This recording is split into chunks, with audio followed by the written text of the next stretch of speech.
The people were dying, poisoned by divine judgment. But salvation came in the form of the serpent, cast in bronze and raised on a pole by Moses. Anyone who looked upon it was healed.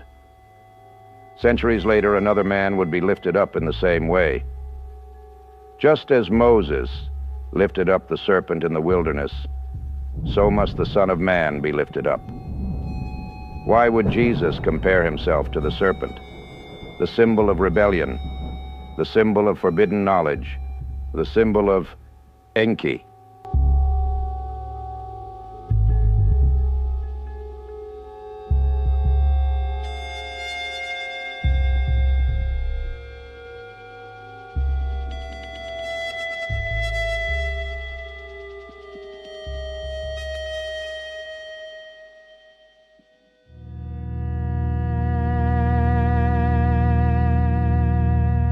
Some of the oldest texts we have from Sumeria, dating back over 4,000 years, describe Enki as the one who gifted humanity with forbidden knowledge.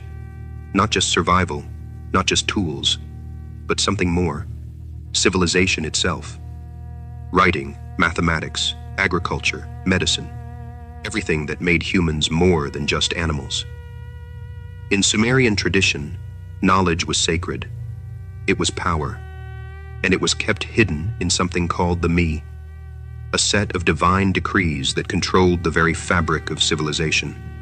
These Me contained the secrets of the gods, and Enki, against all law, gave them away. He let humanity steal fire from heaven. He let them eat from the tree of knowledge. He let them become something greater. The Bible tells us that a serpent tempted mankind in Eden, leading them to forbidden knowledge. But in the Sumerian myths that came first, that role belongs to Enki.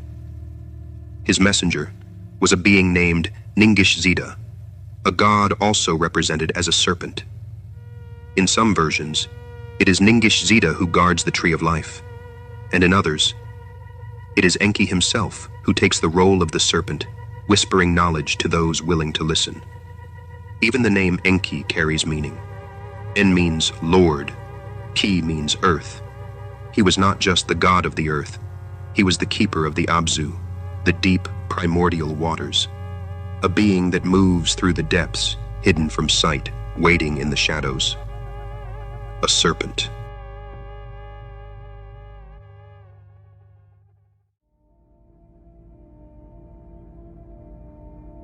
In Greek mythology, we find the story of the Titan Prometheus. In the time before civilization, the gods ruled absolutely. Humanity was weak, left in darkness, helpless, dependent on the will of the Olympians.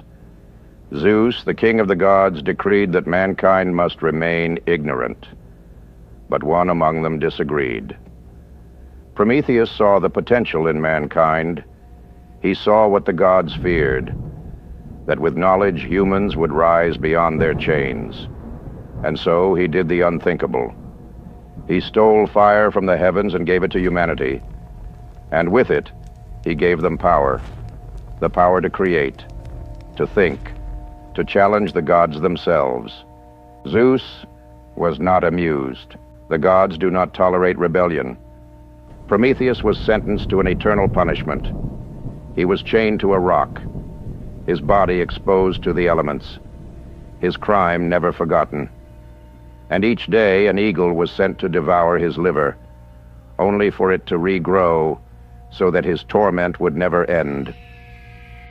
This was a warning, a message to all who would challenge the gods. Knowledge has a price, and the bringers of knowledge must pay it in blood.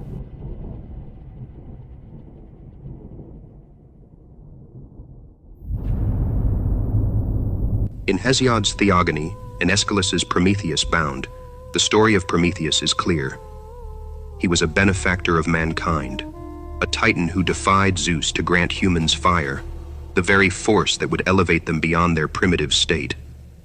Fire in this context is more than mere flame. It is a symbol of knowledge, civilization, and transformation. It represents the power to create, to build, to question. But for this crime, Prometheus was condemned to eternal torment, chained to a desolate mountain where each day an eagle would consume his liver, only for it to regenerate by nightfall. His suffering was not just retribution, it was a warning, a message from the gods that knowledge has a price. This theme is not unique to Greek mythology. In the Sumerian Eridu Genesis and the Babylonian Atrahasis epic, Enki plays an eerily similar role. As the god of wisdom and freshwater, he possessed the Me, sacred decrees that held the keys to civilization. These divine laws were not meant for humankind, and yet Enki, like Prometheus, saw potential where the ruling gods saw only disorder. He gave humans the knowledge to write, to build, to think for themselves. In doing so, he defied his brother Enlil, the supreme god who sought to keep humanity in subjugation. And just as Prometheus's defiance led to his punishment, Enki's actions made him a figure of contention, a god whose loyalty to humanity placed him at odds with his divine kin. The parallels do not end there. In both the Sumerian and Judeo-Christian traditions, there exists a sacred garden, a place where a divine authority forbids humanity from accessing knowledge.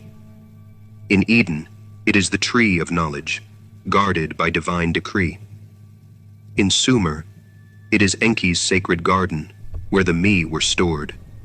And in both stories, a being emerges to bridge the gap between the divine and the mortal, a serpent. The serpent of Eden has long been vilified in Christian theology as the tempter, the deceiver, the embodiment of sin.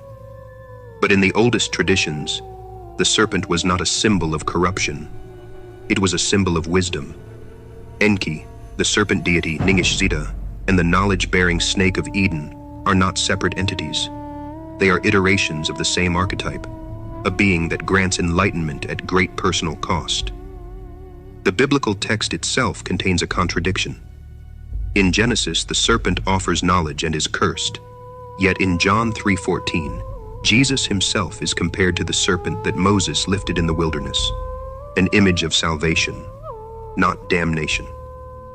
If the serpent and the giver of knowledge are one and the same, then what does this tell us about Prometheus?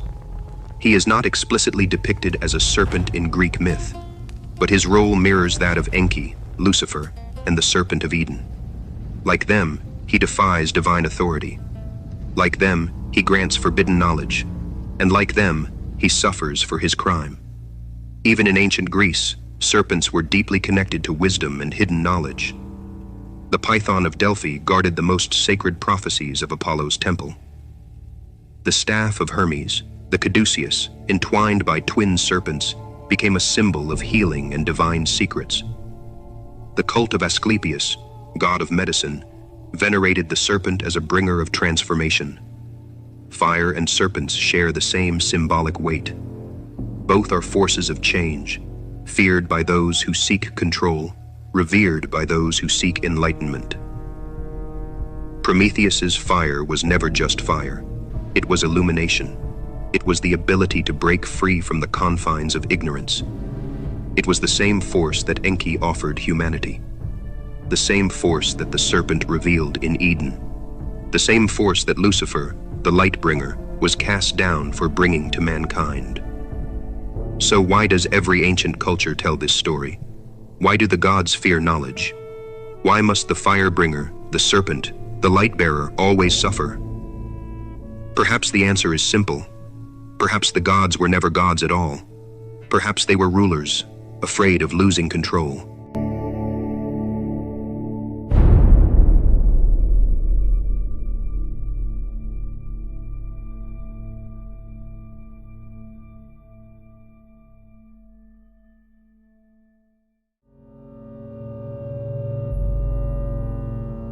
Contrary to what some might believe, there was never a group of people who called themselves Gnostics.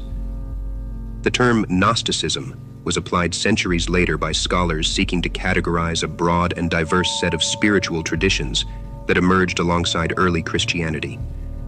These groups did not see themselves as part of a single movement.